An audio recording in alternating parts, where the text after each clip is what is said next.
Hi, I'm Wendy Bradley. I'm a board certified and licensed art therapist here in Connecticut. And my friends from Norwich Youth and Family Services and Norwich Unhooked have asked that I reach out to you to offer some support and ideas on how to cope with things during this really uncertain time. I realize that while children are home from school, life feels really upended and even more stressful, and it all might feel pretty challenging right now. And I thought I could offer you some ideas and perhaps some information that might help you through this uncertain time. One thing I recommend to the families that I work with is to talk to your children. So, how do you talk to your kids about a pandemic and answer all their questions when we ourselves don't have all the answers? It's a big question, and it's okay to admit to them that you don't have all the answers. I suggest speaking openly and honestly to your kids, but keep the language simple if they're young. And if they're teens, you can have deeper discussions, asking them their thoughts and input. Another important thing to remember is to validate their feelings, no matter what they are. If they're feeling worried or anxious, reassure them that they'll be okay. You can say something like, "It's okay to feel worried. We're all a bit worried, but we'll be okay." And some kids may actually be fine, and that's all right too. We don't need to pressure them to feel a certain way. Just offering to listen and reassure them without providing specific answers is fine. You don't need to dig deeper. Just be there to listen. So how do we manage our own feelings?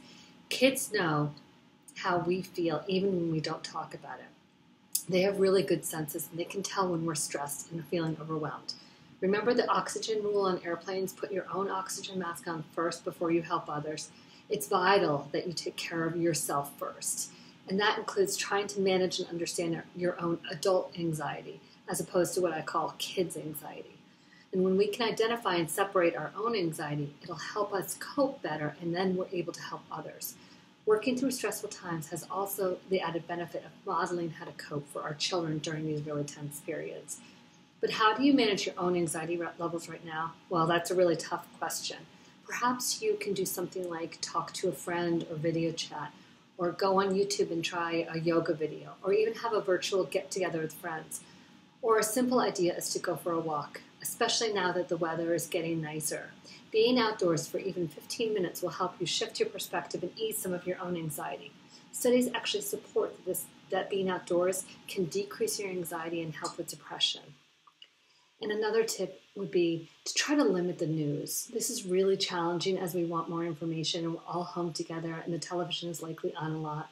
Turning the newsfeed off is not just a good idea for us, but also for the kids. It can be overwhelming to hear the constant barrage of negative reports. And another idea would be flexible. Be flexible with yourself, your family, and your schedule. For instance, being flexible about screen time and social media. Though typically having rules for our kids with screens and computer games and social media is important, there's been a huge shift in our world in the last few weeks, and being flexible to allow for some time on the video game or permitting them to text and FaceTime friends should be considered. It's important they feel connected to their friends, so be flexible with technology and let them video chat when they can, so they can feel connected too. And we're all craving a little connection, even if it is online.